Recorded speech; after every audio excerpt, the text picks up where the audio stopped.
রহমানির রহিম। হ্যালো বন্ধুরা, কেমন আছেন আপনারা? আশা করি ভালোই আছেন। আমিও আপনাদের দোয়ায় ভালো আছি।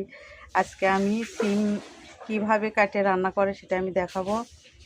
সবাই তো গোটাল গোটাল রান্না করে, আমি কিভাবে রান্না করছি কাটে সেটা দেখাবো, সঙ্গে থাকি। এই যে তেজপাতা দিলাম, তেল ঢেলে দিলাম,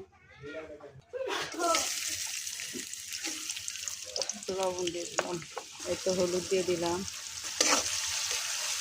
ঝাল নাই দেখে কাঁচামরিচ আমি পিষে রাখছি, পিষা কাঁচামরিচ দিয়ে আমি সিম ভাজবো। আমি একটু আদা বাটা রসুন বাটা দিয়ে দিলাম। কীভাবে কেটে নিচ্ছি এইভাবে সিম ভাজবো, কীরকম করে ভাজি সঙ্গে থাকুন। সেগুলো সিমের বেশি গোটাল আছে, সিমগুলো আমি কেটে নিচ্ছি ভালো করে, যেন বড় বড় যেন না থাকে। এই সিমটা অন্যরকম করে ভাজতেছি, দেখতে থাকি।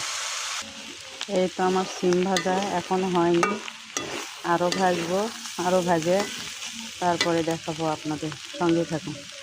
এই তো আমার সিম ভাজা হয়ে গেছে, কেমন হয়েছে অবশ্যই কমেন্ট করে জানাবেন। আর আমি সিমটা কিন্তু বিচিটা বাইর করে আগে নিছি, নেওয়ার পরে কী করছি সিমটা কুচি কুচি করে কেটে নিছি। তো কেমন হয়েছে অবশ্যই বলবেন। আর আমরা বগুড়ার মানুষ কিন্তু বেশিরভাগ মানুষ আনাজ বলি, আর বিভিন্ন ডিস্ট্রিক্টের মানুষ হলো তার সিম বলে। এভাবে সিম ভাজা খেয়ে দেখেন কেমন লাগে। তো অবশ্যই কমেন্ট করে জানাবেন, অবশ্যই সাপোর্ট করবেন। তো ভালো থাকবেন, আল্লাহ হাফেজ, আসসালামু আলাইকুম।